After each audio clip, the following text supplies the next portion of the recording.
네, 정치권 관심 뉴스 짚어보는 시간입니다. 포커스 나이트 시작하겠습니다. 오늘은 장성호 전 건국대 행정대학원장 그리고 김준일 시사평론가 나오셨습니다. 어서 오십시오. 네, 안녕하세요. 네.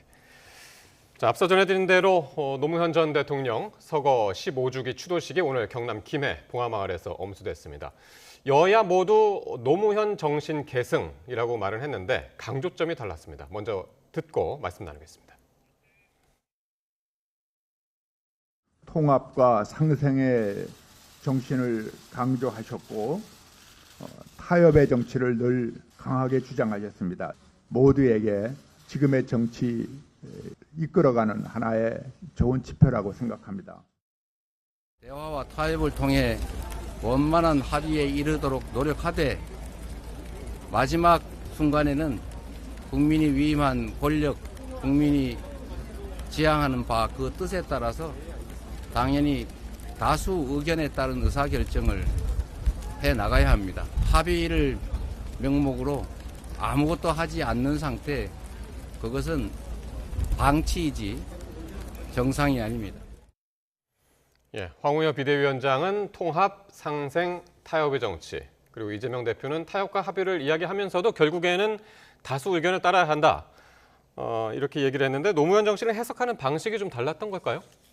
두 분 다 저는 아주 당연한 말씀을 했다고 생각이 듭니다. 노무현 정신이라는 것이 궁극적으로는 지역주의 타파를 통한 통합, 그 다음에 국민의 어떤 갈등적인 요소를 융합하는 거고, 그리고 세대의 갈등을 또 통합하는 그런 정신이고, 그 기저에는 또 기득권 타파라는 것이 있었습니다. 애초에 예. 그것이 이 세 가지가 노무현 정신의 핵심 저는 키워드라고 생각이 들고, 예. 오늘 뭐 국민의힘 황 대표 비대위원장이죠. 마찬가지고 이재명 대표도 민주주의의 원리에 따라서 정치를 해야 된다.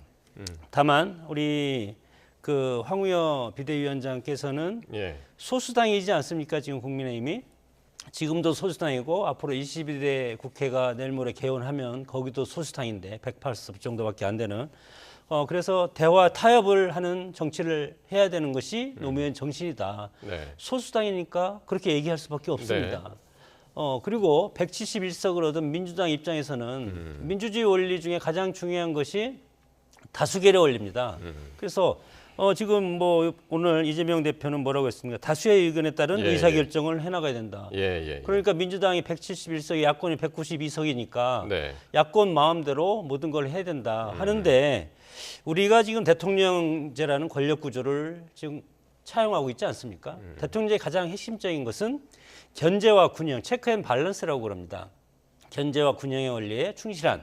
그렇기 때문에 입법부, 행정부, 사법부가 서로 대등하게 견제를 해야만이 국민의 자유와 권리가 보장된다. 네. 이것이 이제 민주주의 원리고 노무현 정신이라 생각을 하면 여당과 야당 대표가 하는 말은 똑같은데 두 가지를 다 섞어야만이 이것이 올바른 민주주의 원리가 된다. 알겠습니다. 그렇기 때문에 어느 일방의 일방 독주 이것은 노무현 정신에 반하는 것이다. 네. 이렇게 저는 생각을 합니다. 그러니까 여야 모두 노무현 정신을 강조하면서도 지금 여소야대라는 지금 정치 현실을 감안한 그런 분석이 좀 달랐던 것 같습니다. 지금 말씀 들어보면은.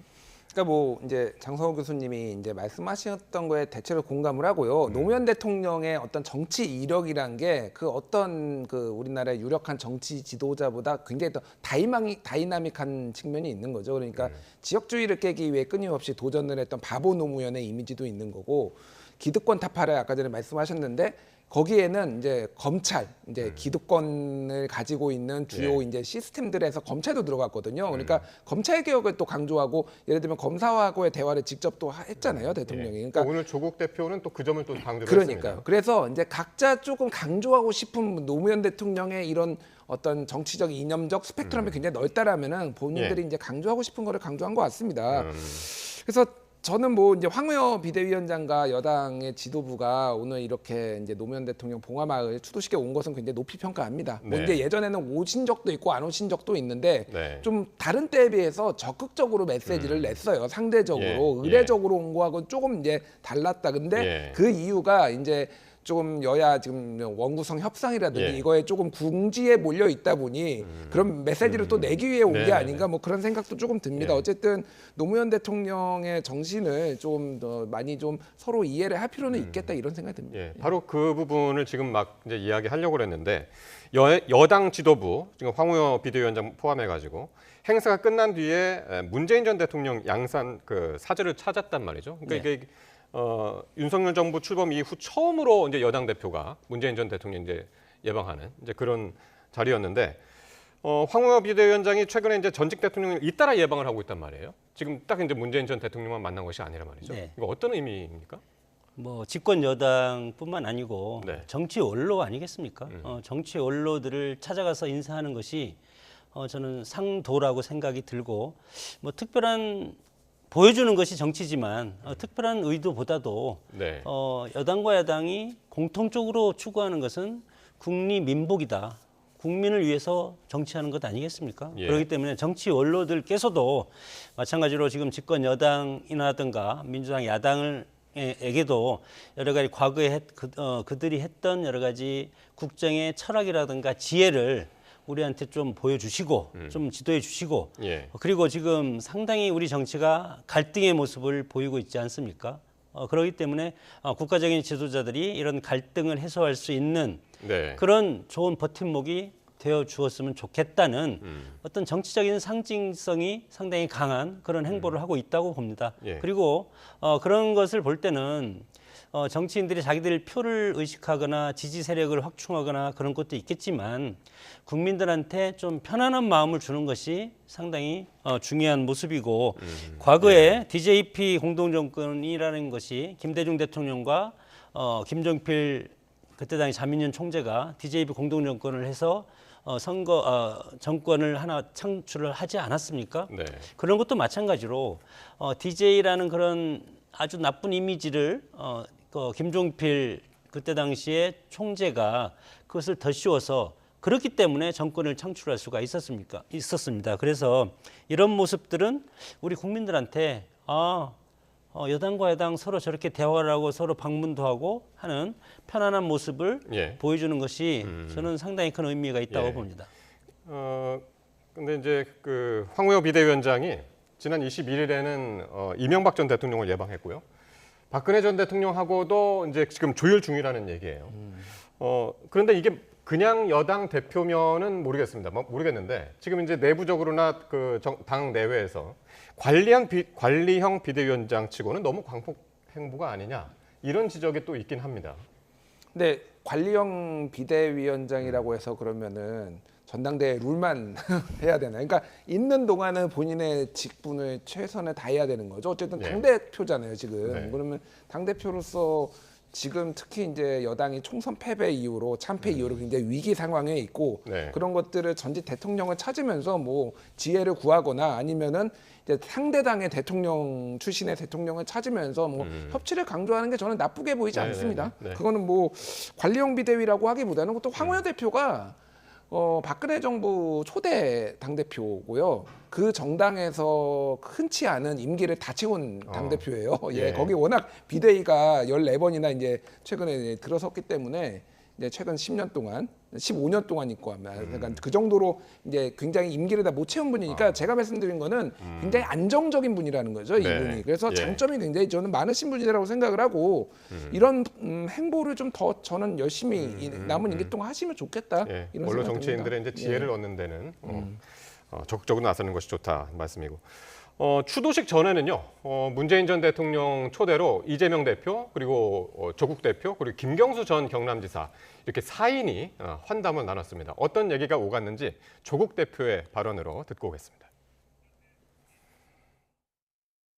문재인 대통령께서 당부 말씀이 있으셨다 했는데 구체적으로 어떤 말씀을 주셨는지. 민주당 이재명 대표님께는 제1당이니만큼 민주당의 역할이 매우 중요하다는 말씀하셨고 또 저에 대해서는 조국혁신당이 총선 기간 동안에 해왔던 여러 가지 약속과 활동들 그 정신을 이어서 개원 곧 하면 활동을 이어나가라라는 취지로 말씀하셨고 두 정당이 공통의 공약이 많으니까 서로 연대해서 성과를 빨리 내라 이런 취지의 말씀을 하셨습니다.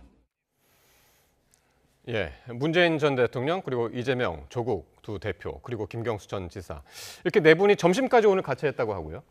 이재명 대표 얘기로 보자면 상당히 긴 시간 동안 환담했다 이제 이렇게 표현을 했고요. 조국 대표는 문 전 대통령이 민주당하고 조국당의 연대를 당부했다. 이제 그렇게 이제 말을 전했는데요. 어떻게 들으셨습니까? 그러니까 뭐 여러 이제 기사들을 보면은 특히 이제 뭐 김경수 지사까지 전 지사까지 얘기를 해서 같이 좀 협력해라.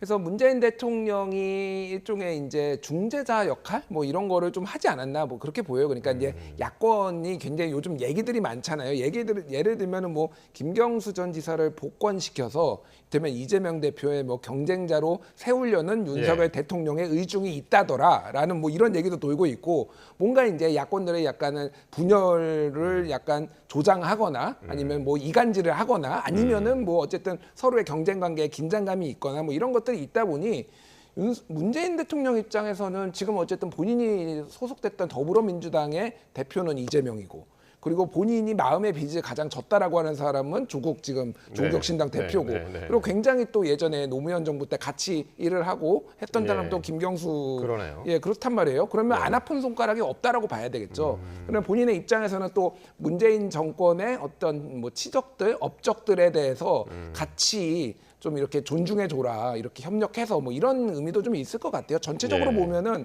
문재인 대통령이 이분들을 화합을 얘기를 하는 게 본인한테는 손해될 게 전혀 없다 뭐 이렇게 봐야 될 것 같습니다. 어느 하나도 아픈 손가락이다. 하나하나가 다. 예. 어떻게 들으셨습니까? 덕담이지 않겠습니까? 네. 그 돈과 권력 앞에서는 뭐 부자지간도 어렵다 그런 말도 있지 않습니까? 모두가 잘 되어라. 이것이 우리의 적담이고 무슨 경기라든가 무슨 대회에 가면 축사를 하는 사람들이 무슨 말 합니까? 오늘 모두 다 우승하세요. 그런 말 하지 않습니까? 그렇기 때문에 모두 다 승리하라. 열심히 해서 큰 의미 없다. 다만 아니 의미가 있죠. 네네네. 이 당이 깨지지 말고 민주 세력이 깨지지 말고 잘 가야만이 다음 대선에서 다시 권력을 정권을 찾아온다. 그렇기 때문에 지금 서서히 견제를 하고 있지 않습니까? 권력적인 갈등이라든가 이런 경쟁이 시작되는데 이렇게 하다 보면은 아무도 말릴 수가 없는 상황이 올 겁니다. 문재인 대통령이 어떻게 이 권력을 가지고 서로 경쟁하는 걸 말리겠습니까? 그렇기 때문에 지금은 이런 말을 할 가장 좋은 타이밍입니다. 덕담할 가장 타이밍이기 때문에 통상적으로 우리 민주당이 분열되지 않고 야권은 과거에 말하면 민주계열은 분열해서 망했습니다. 그러나 이제는 다시 대선을 합쳐서 다시 뭉쳐서 정권을 다시 찾아올 수 있도록 해달라 그런 덕담이라고 봅니다. 뭐 노무현 전 대통령 서거 추도식은 지금 이제 벌써 15회째를 맞이할 정도로 이제 매년 있는 행사지만은 최근 문 전 대통령의 회고록 논란이 있던 직후여서 말이죠.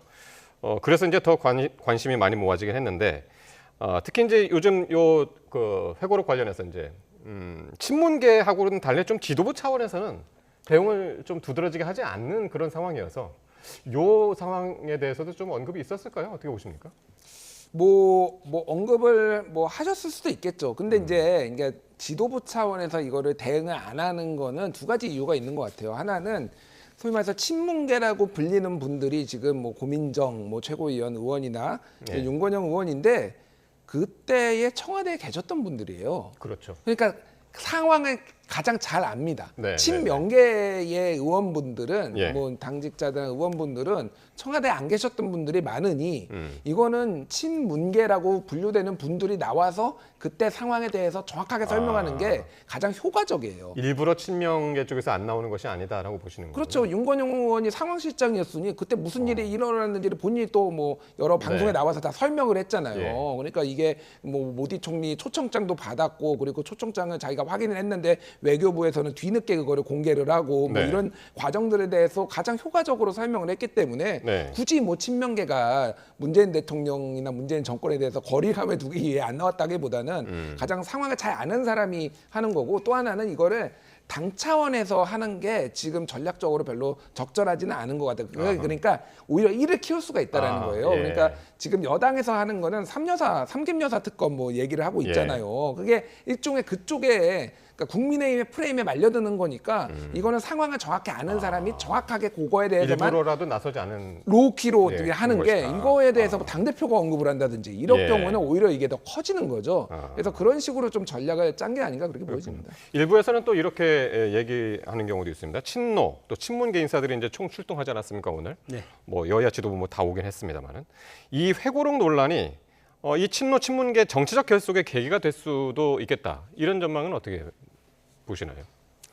뭐 그렇게까지는 저는 보지는 않습니다. 뭐 지금 이것이 치고 빠지는 전략이라고 저는 생각이 들고 문재인 대통령은 퇴임 대통령이기 때문에 이거에 대해서 지금 특검까지 나오지 않습니까? 삼김 특검 소위 말해서 네. 삼김 특검에서 그 회고록의 400페이지인가요? 407페이지 정도에 뜬금없이 이 타지말 요건이 불쑥 나왔기 때문에 예. 이거에 대해서 어떻게 보면 이것이 노이즈 마케팅일까 아니면 한번 털고 가야 될 것인가 예.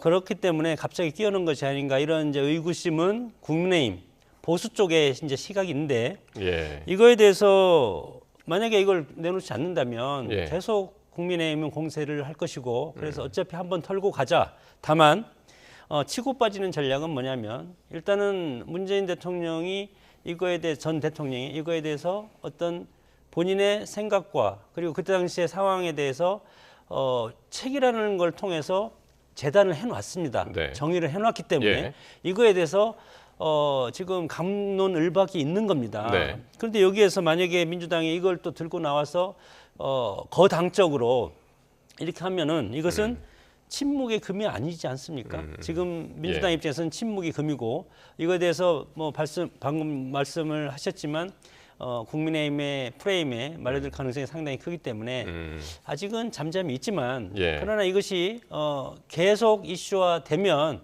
결국은 이 문제도 네. 피해갈 수는 없을 것이다 그렇게 봅니다. 예, 예.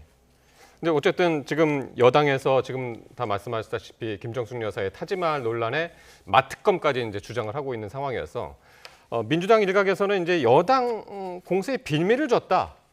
회고록 자체가 말이죠.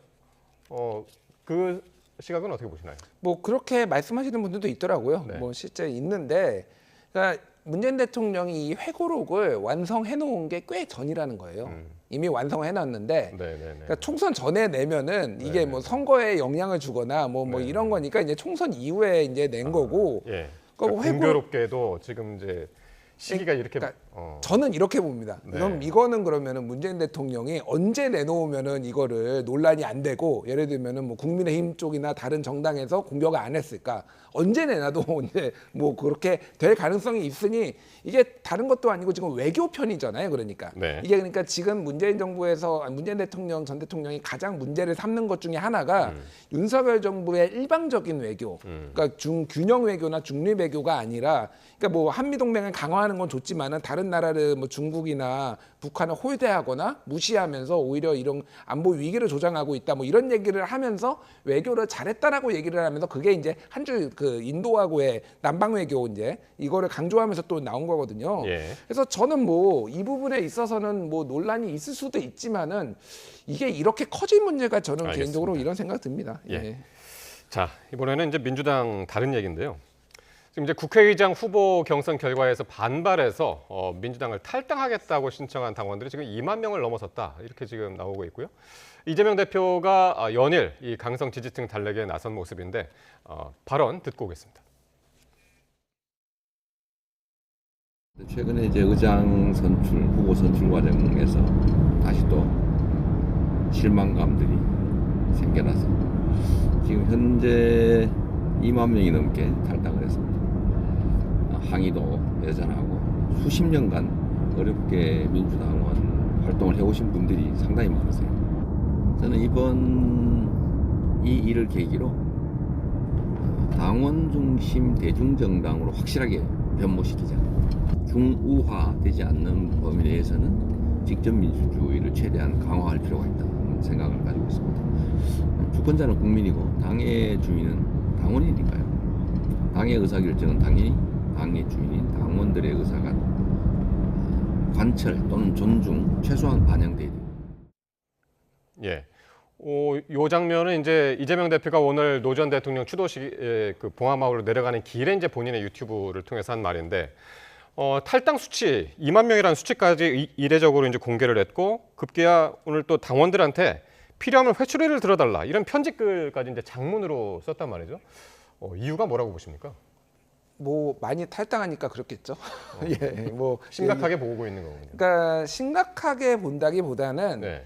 방치하거나 무시하면은 더 커질 수 있으니 달래야 되겠다. 뭐 이 정도가 맞을 것 같아요. 그러니까 이재명 대표가 지금까지 성공해왔던 방식은 지지자들과의 접촉면을 굉장히 넓히고 그리고 그 거리를 가깝게 하고 지속적으로 그들의 요구를 들어주고 이게 예. 성남시장 때부터 계속 일관되게 해왔던 거예요. 그러니까 예를 들면은 뭐 유명한 얘기인데 성남시장 때 그 시의정인가요?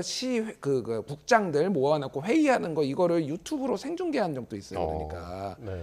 그래서 그러니까 이게 그러니까 일종의 이용한 건데 그 지지자들이 그거를 보고 그 시정 활동이 잘 안 되는 것에 대해서 질책도 하고 예를 들면은 그거를 반대하는 뭐 국장 같은 분이 있으면은 그분도 압박도 하고 막 이런 적도 있어요. 어떻게 보면 댓글 정치? 뭐 댓글 정치라기보다는 본인의 지지자들을 최대한 존중해 주는 거. 그게 어쨌든 예. 지금까지 지지자들을 존중하는 의미였다. 그게 지금까지 여기까지 오게 된 원동력이라고 이재명 대표도 아마 본인이 생각을 하실 거고 그 기조가 이어졌던 게 결국은 그래서 그 추미애 대표, 그러니까 추미애 그 당선자를 국회의장 후보로 뭐 사전 조율을 해서 논란이 있었잖아요. 사실상 사전 조율했다 이런 게 있었잖아요. 네. 정말로 추미애가 좀 너무 좋아서 그랬을까? 그러니까 당원들이 이렇게 많이 요구를 하는데 이거를 어느 정도 액션이라도 취하지 않으면 이게 문제가 생길 것이다라는 거를 본능적으로 알았던 거죠. 그렇게 정치를 해왔고, 그러니까 네. 이게 이게 지금 오늘 내에 어제 계속 이제 이런 얘기들이 당원들을 존중하겠다, 당원 주권국도 만들어가지고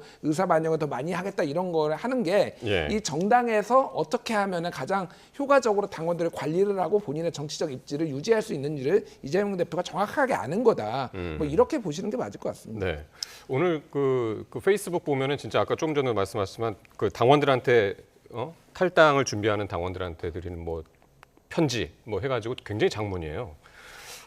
여기서 이제 탈당하지 말고 회초리를 들어달라. 당원 뜻을 모아 당 제도를 정비하겠다.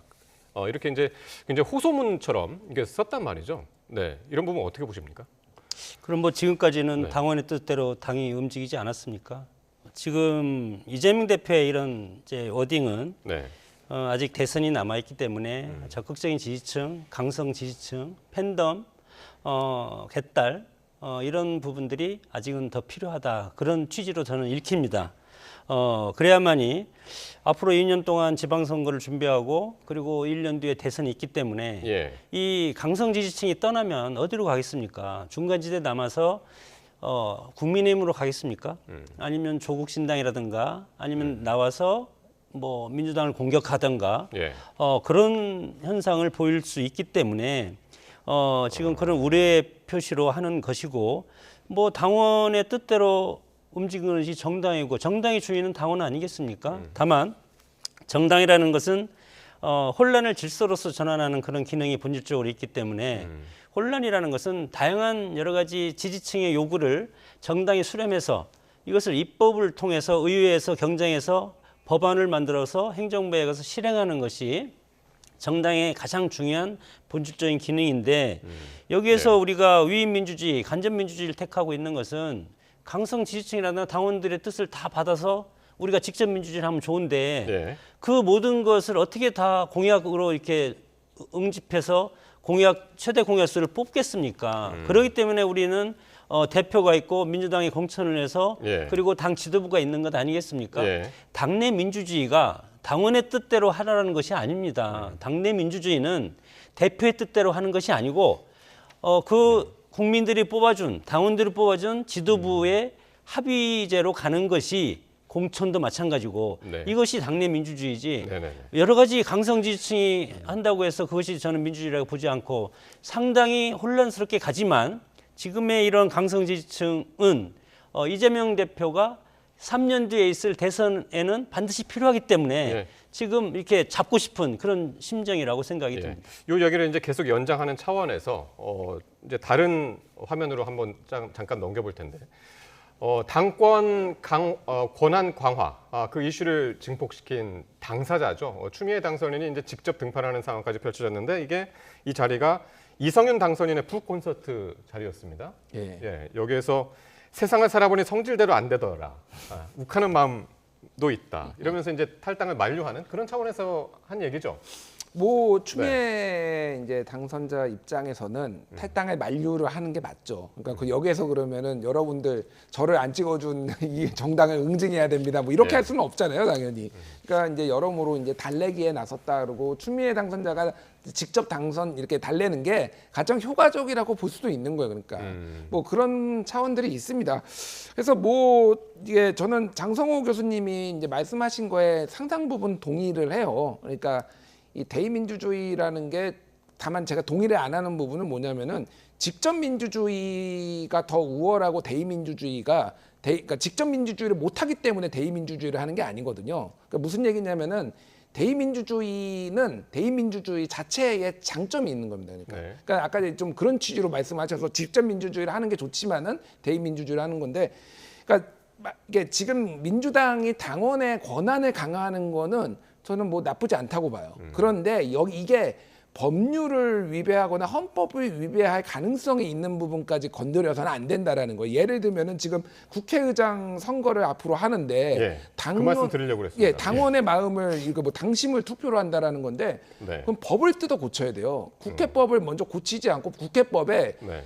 제일 다수당의 당원들이 네. 이렇게 투표로 한다라고 법을 고쳐야 돼. 이거는 위헌 위법 소지가 있는 거예요. 그러니까 당원들이 의사 표현을 더 강하게 할 수 있는 것들 이런 네. 것들을 다른 장치를 해야지 법 위반의 소지가 있는 걸 하면 안 되는 거고 제일 중요한 거는 대의민주주의의 장점은 국민들이 일상생활이 너무너무 바쁜데 모든 사안에서 다 알 수는 없잖아요. 그러니까 직접 뽑아야 되는 거는 대통령 같은 사람은 직접 뽑는 거죠. 왜냐하면 거의 뭐 1년 동안 대통령 후보가 어떤 정책을 가지고 있고 뭐 공식 선거 기간은 더 짧지만은 매일 보고 듣잖아요. 그러니까 충분한 정보가 있기 때문에 판단을 할 수가 있으니까 예. 직접 민주주의를 할 수가 있는 것이고 무슨 국회의장이나 무슨 원내대표 뽑고 이러는데 네. 얼마나 정보가 있겠습니까? 의원들보다 많지는 않으니까 그런 것까지 다 이렇게 하는 거는 무리라는 겁니다. 그러니까 예. 그거는 민주당에서 좀 잘 판단해서 하시면 될 것 같아요. 그러니까 지금 김준일 평론가가 얘기한 부분이 뭐냐면은 지금 원내대표 그 민주당 내에서 네. 원내대표를 뽑을 때 그리고 국회의장 후보를 선출할 때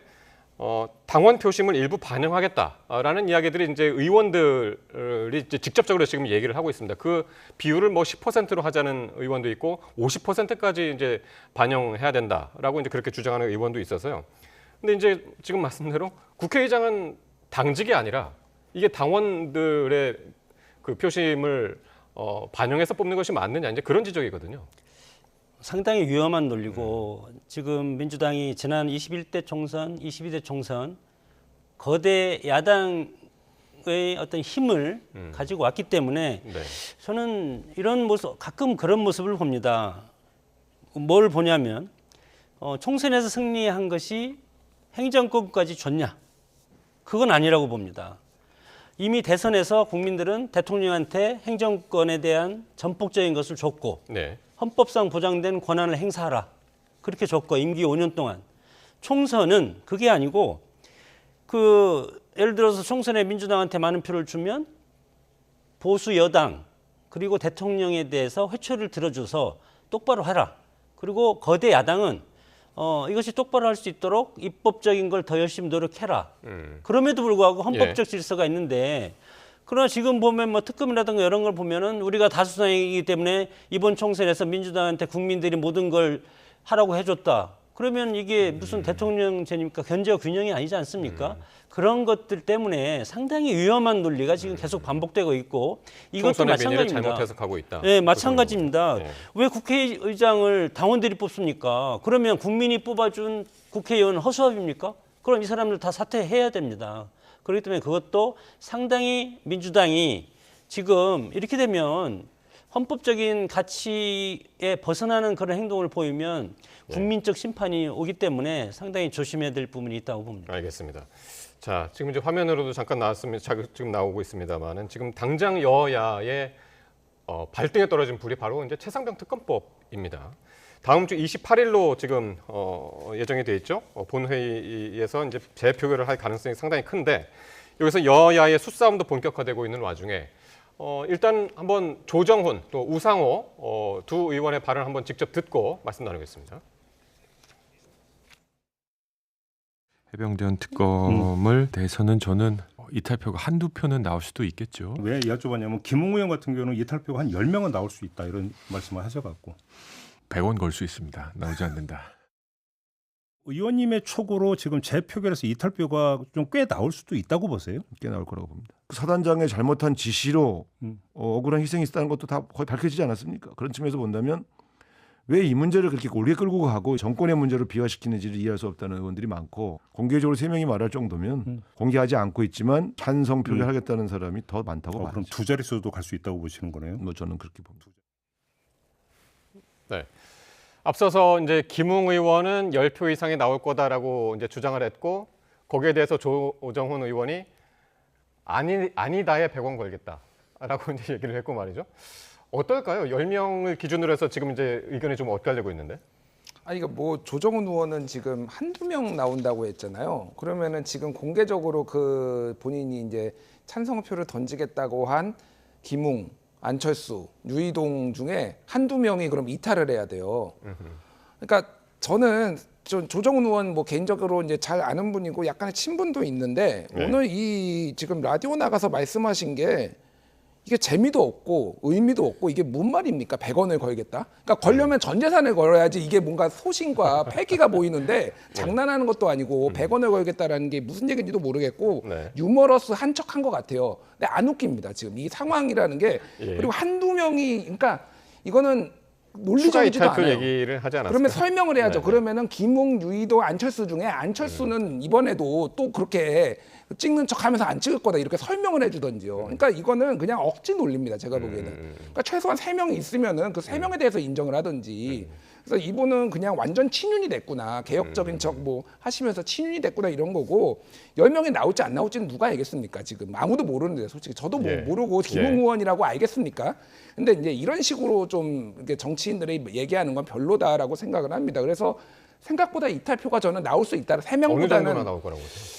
저는 10명까지는 안 나오고요. 한 8, 9 정도는 제 느낌입니다. 이거는. 제 느낌이고 그러니까 제가 지금 기존 3명 플러스 한 5명. 예, 6명. 더 나올 수는 있겠. 3명보다는 더 나올 수는 있겠다. 근데 지금 얘기가 나오는 게 예. 이게 최악의 경우, 그러니까 뭐 이거는 이제 그쪽 여당 쪽에서 나오는 얘기입니다. 뭐냐면은 너무 이탈표가 많아질 것 같으면은 국민의힘에서는 이거를 당론으로 정해서 예. 아예 그냥 자리에 이탈하면은 이게 정족수에 포함이 안 되니까 자리에 앉아가지고 아무도 그 투표를 그러니까 안 하고 포기해 버리는 거예요. 네. 그러면은 거기에서 투표를 하러 나가는 분들은 모두 민주당을 돕는 사람들, 찬성을 던지는 사람들 이렇게 이제 이게 딱 각이 잡히는 거죠. 네. 그런 것까지 검토가 되고 있다라는 얘기까지 나오고 있습니다. 그러니까 사실상 비밀 투표의 원칙을 뭐 저버리게 되는 뭐 이런 식의 효과가 있는 건데 이게 네. 뭐 실제 그렇게 할지 안 할지 모르겠어요. 그런 예. 검토가 있었다는 얘기까지 나오니까 이게 사실 굉장히 생각보다 조금 이 수싸움이 치열하고 긴박하다. 뭐 이렇게 좀 보면 될 것 같습니다. 사실 이게 17표를 가지고 17표를 넘느냐 아니냐. 넘으면은 이제 통과가 다시 되는 거고요. 재표 개월이 이제 통과가 되는 건데 꼭 17표까지 나오지 않더라도 이게 진짜 이탈표라는 것이 어느 정도나 나오느냐에 따라서 지금 이제 대통령이나 여당 지도부한테는 상당히 이제 부담으로 작용을 하지 않겠습니까?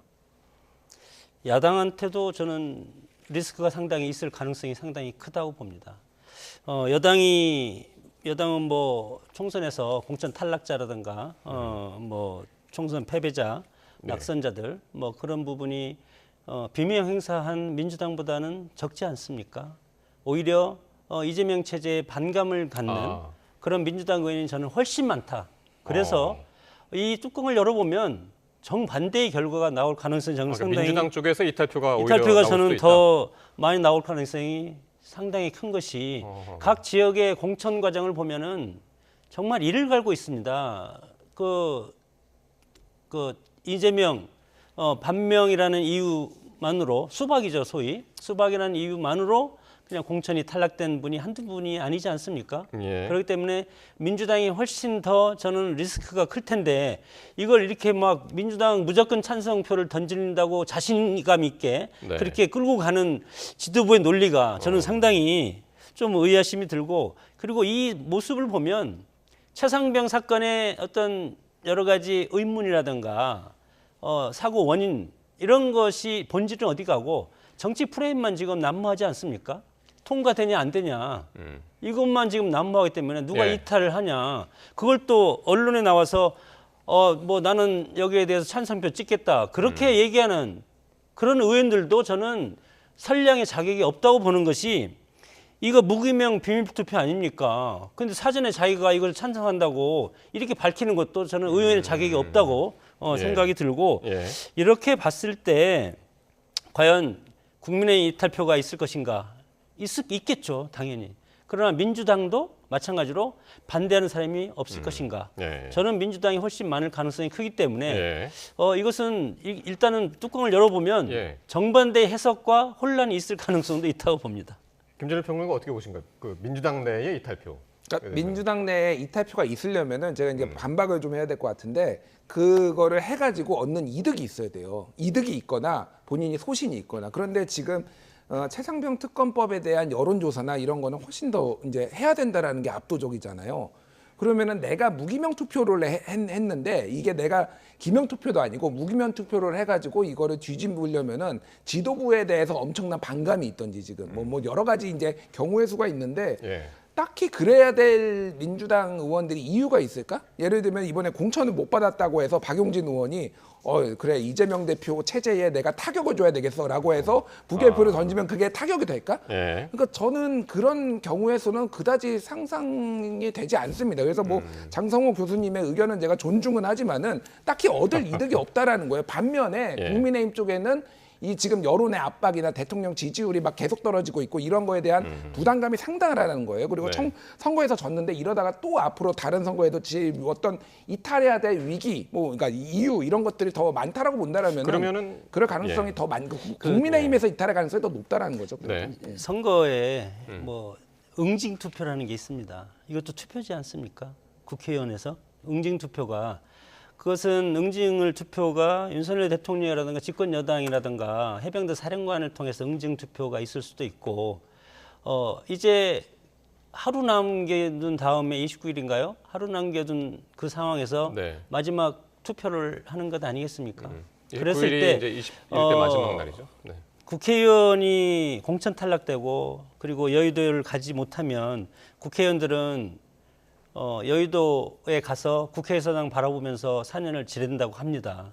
그렇기 때문에 공천 탈락의 한 이런 것도 만만치 못할 것이다. 그러나 표결의 그것을 본질보다도 그 응징 투표에 이제 더 지금 무게를 실으시는 거예요. 저는 그런 가능성도 있다고 보는 거고, 네. 그게 뭐 또 그분들의 양심이기 때문에, 그리고 최상병 특검이라든가 진실규명 이런 것에 대해서는 누구나 다 공감할 겁니다. 예.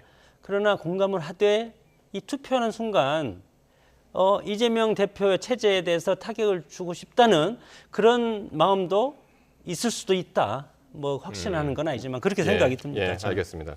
어쨌든 지금 만약에 이제 이게 이제 부결이 돼서 다시 22대로 넘어가면은 바로 이제 첫 안건으로 또 올린다는 건 아닙니까? 지금 그 민주당에서는 그렇게 되면은 지금 일단은 8명이면 이제 통과가 그러니까 이탈표가 국민의힘에서 8표만 나와도 이제 통과가 될 가능성이 이제 커지는 상황에서 이게 계속해서 이제 정부나 대통령실이나 입장에서는 좀 이제 부담이 될 수는 있을 것 같습니다.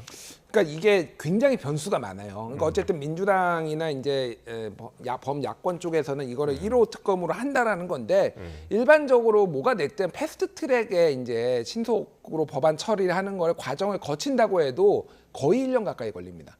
그러니까 이게 그냥 본회의에 상정이 되고 뭐 이제 법사위에 가고 이 지켜야 되는 기간들이 있거든요. 예. 그러니까 패스트트랙에 가더라도 그렇게 되고, 이거는 아니면 이제 국회의장이 뭐 직권 상정을 뭐 중간에 하든지 뭐 이런 식의 이제 변수들이 있는 거예요. 이게 예. 언제 그래서 이게 다시 표결에 붙여질지에 대해서가 아직 불확실성이 크고요. 또 하나는 지금 이제 대통령의 국정수행 지지율이 이제 전화 면접 기준으로 한 20%대, ARS로 한 30% 초반대 이제 나오고 있거든요. 그러니까 전체적인 국민의힘 기류나 이쪽은 아직은 조금 당장 선거가 있는 것도 아니고 아직은 버틸 수가 있는 분위기인데 이게 이제 10%대로 뭐 그게 19%는 어쨌든 앞자리가 일자라는 게 하나가 나오기 시작하면은 이게 이제 그 좀 차원이 다른 거거든요. 그러니까. 예, 대통령 지지율 말씀하시는 대통령 거예요? 국정수행 지지율이. 그래서 예. 지지율이 어떻게 수치가 나오느냐가 굉장히 이 표결에 영향을 줄 것이다. 그러면은 예. 국민의힘 의원들도 야 이러다가 우리 망하겠다 당 이런 식의 예. 좀 위기감을 느끼면서 그게 이제 했는데 아까 말씀드렸지 이게 어떤 과정을 거쳐서 언제 표결에 올라올지가 또 굉장히 중요한 변수가 될 것 같아요. 예. 예, 마지막으로 장성호 교수님, 그 22대 국회 표결은 어떻게 보십니까? 어떻게 예상하십니까? 뭐 방금 말씀하셨지만 21대 모든 법안은 계류된 것은 이제 22대가 되면 다 무효입니다. 그래서 다시 발의를 해서 그 절차를 거치면 한 1년 정도는 걸릴 겁니다. 패스트트랙을 태워도 1년 걸릴 거기 때문에 28일 날 29일인가 빨리 민주당에서 빨리 하고 싶어서 하는데 국민의힘 입장에서는 정상적으로 민주당에서 만드는 공수처의 수사를 결과를 보고 이것은 빠른 시간에 나오지 않겠냐. 그러고 나서 그것이 미진하면 우리가 특검을 요구하겠다. 그렇게 얘기했기 때문에 네. 어떻게 보면은 이 힘의 논리 싸움에서 국회에서 투표 결과가 나오면 여러 가지 해석이 또 엄청나게 여러 가지 해석이 나오지 않겠습니까?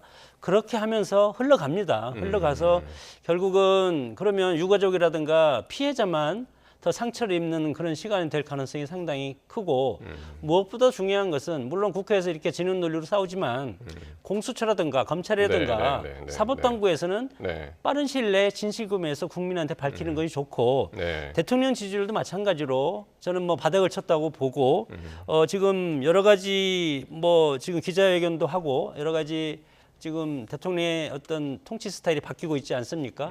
그렇기 때문에 앞으로는 선거도 없고 위기가 또 옵니다. 왜냐하면 다수당이라는 거대 야당에 지금 막혀 있기 때문에 그래서 결국은 대통령도 국민을 향해서 할 수 있는 정치밖에 없기 때문에 지지율은 조금이라도 반등될 가능성이 있다고 봅니다. 두 분 말씀을 종합해 보면은 22대로 이 그 최상병 특검법이 넘어가는 순간 시간적으로는 일단 많이 국민의 입장에서는 벌게 되고 그 사이에 공수처라든가 경찰이라든가 수사 결과가 자연스럽게 나오게 되는 그런 상황까지 이제 바라볼 수가 있겠군요.